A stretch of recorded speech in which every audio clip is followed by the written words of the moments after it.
আমারে বুঝাস না মেয়েরা খারাপ, মেয়েরা খারাপ। আমি তো এত খারাপ দেখি না, তুই কোথায় তো খারাপ দেখিস? আমি তো দেখি তুই তুই বেটা টেনে পড়িস মাত্র, তোকে আমি ছোট করে দেখছি না বেটা। তুমি বের হও, ছবি পাঠাও, ছবি পাঠাও, নাহলে হাত কেটে ফেলবো আমি। দেখো আমি বিষের বোতল নিয়ে আসি, ছবি পাঠাও। তুই বেটা আমার বোনটাকে বেটা ফুসলে সুস বেটা ফাজিল। মেয়েরা খারাপ, মেয়েদের খারাপের কারণে দুনিয়া তুই কে রে? তুই কি? তুই কি মেয়েরা খারাপ? শোন, আমাদের গ্রামে প্রবাদ আছে, ধর্মীয় কথা না এটা।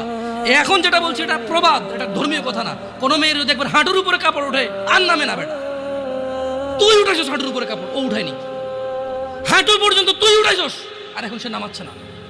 তুই মনে করিস তুই বেঁচে গেছিস না? তুই মনে করিস তুই জিনাই জেনা না? না বেটা, ও তোর সাথে জেনা করেছে, এরপরে তোকে বাদ আরেকজনের সাথে করবে, আরেকজনের সাথে করবে। আর তুই সূচনা, তুই ওকে শিখাইছিস, এটা সবগুলো তোর উপর আসবে। তুই নিজের ছোট পাবিস।